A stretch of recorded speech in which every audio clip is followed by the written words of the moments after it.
Got a very bold crimping style of wool. Completely different to ours, but a very profitable merino.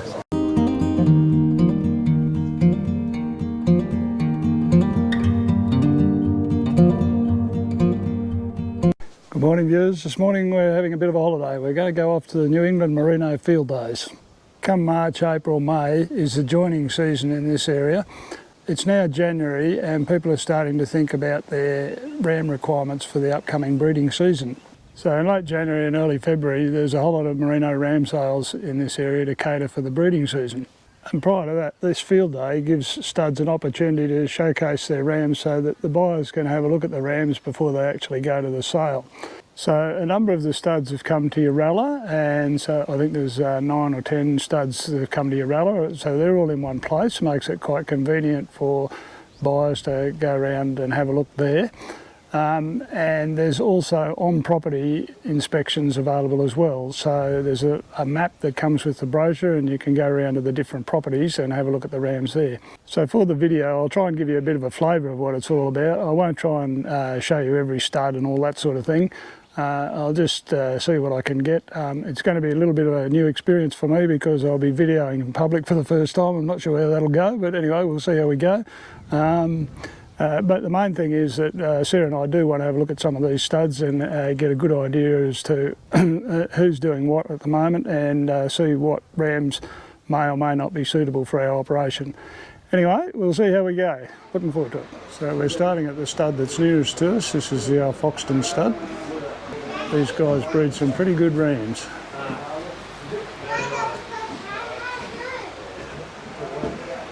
Now have a look at that for some wool.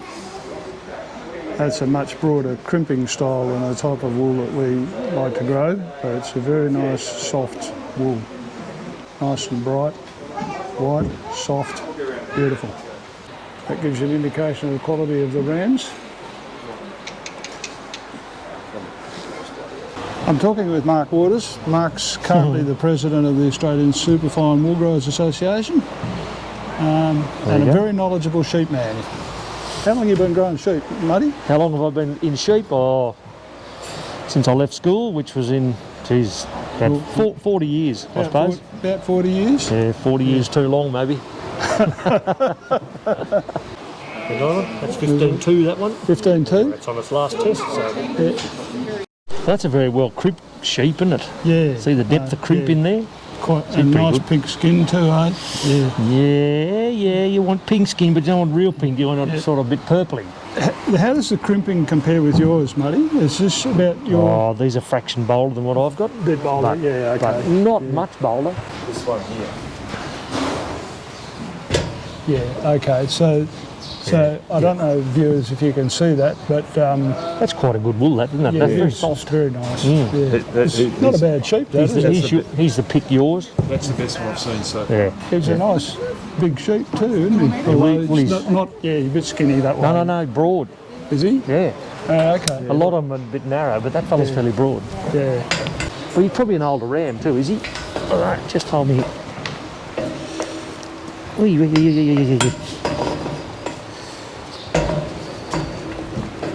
Well, he's only a two-tooth. So. What's this fella like? He's a big sheep. He's a very big sheep.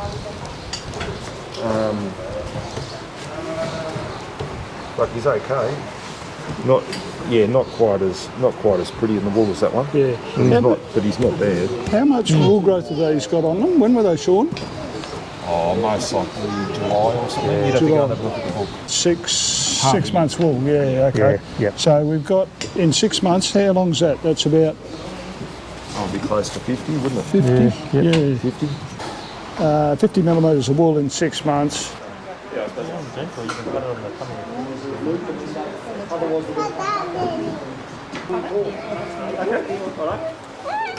But it's bloody nice wool, isn't it? You know, clean too, isn't it? You know, probably. Yeah. These are nice old sheds. That's what I said. Oh wow, they're beautiful old sheds. So this is Steve Harvey. He's got his own stud not far from us, and we're here at Stanley Vale now. And Steve might be able to tell us a bit about some of these Stanley Vale sheep.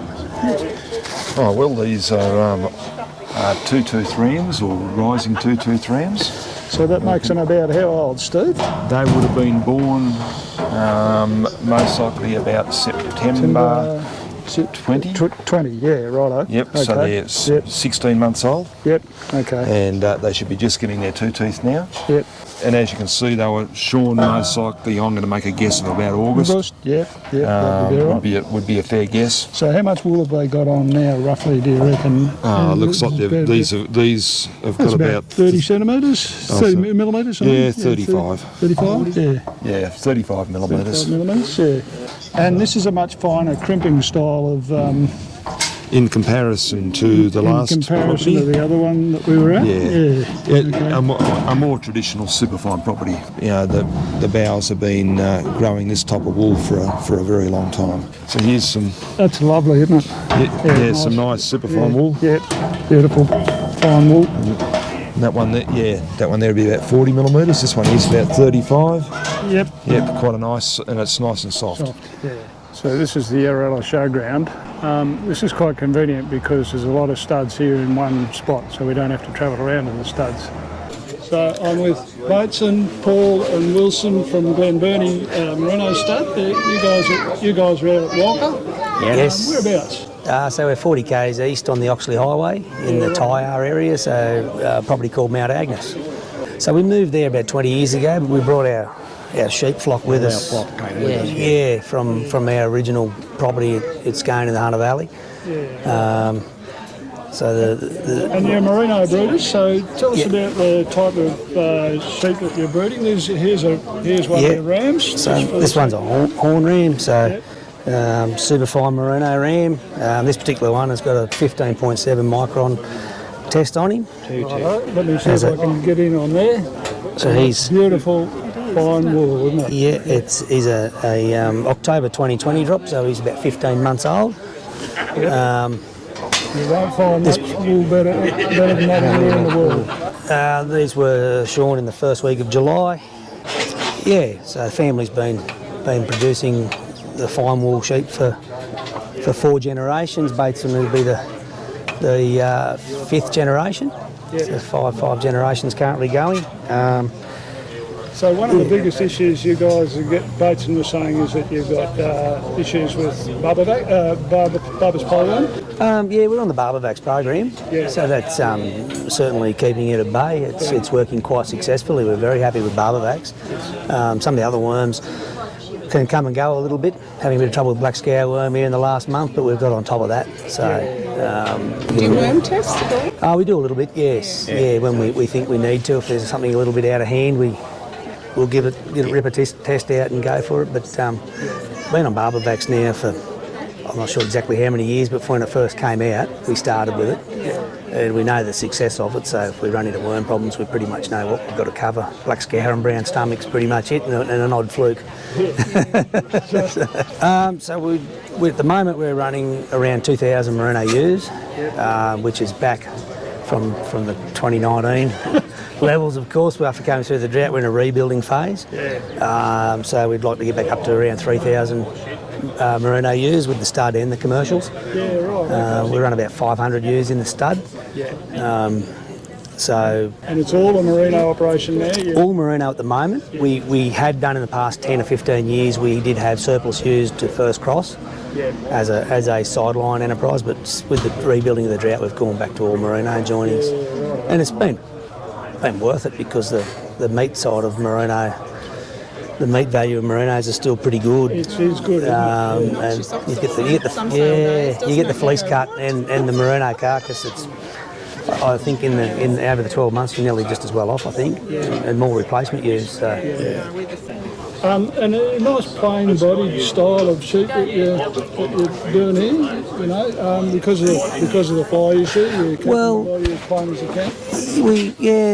Flies, like Dad here, Wilson, he worked on breeding the flies out of the sheep. 50 years. Before my time too, we're in a high rainfall area, you've got to have a fly-resistant sheep. And that goes back to the type of wool you're running in your country according to with rainfall. I mean, further west you go, less rainfall, so you can go the bigger, more denser type sheep. Bigger type sheep. What is your rainfall where you guys are? Sitting around 38, 40 inches. So it's quite high from Merino. It is. There's no sheep any further east of us. There's no sheep. All cattle? All cattle east of us. And years like the last, coming up to 2 years now, it's been a challenge with sheep. It's been very wet, extremely wet, but it's been a good thing. It's not a... Feet issues at all? Get a little bit of scald in the toe just from long periods of wet weather. They don't like it. No. So we do a little bit of zinc sulphate foot bathing. Oh, yeah. Yeah, just run it through and it clears it up. And We had a lot of trouble with our feet this year. yep. Yeah. Everybody's talking about it. And toenails that have just rubbed off. They won't wear back. Yeah, no. All right, guys, look, that's really interesting. Yeah. To see so many generations still there. that's Good on you. Yeah, we're sort of trying to stay in. It's good. It's good. Hanging in there. It is good, but just labour shortages, I think, is going to be the challenge. I think. We're lucky it's such a small operation, so we don't have a 2,000 labour problem, you know. So. Yeah, that's good. They always do class hours, just because I'm a bit fussy about it. When you say you class yours, you class the wool and the sheep? Yeah.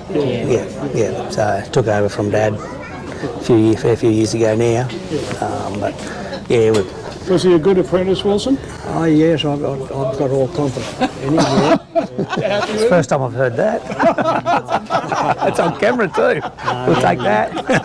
I was starting to slow down, and I reckon it was time to take a back step, particularly when all this electronic age comes into existence now with computers and so forth. is the guy I said, well, I'm computer literate and I still want to stay that way, so you take over, Paul. Yeah, that's right, exactly. Born with screens in their hands.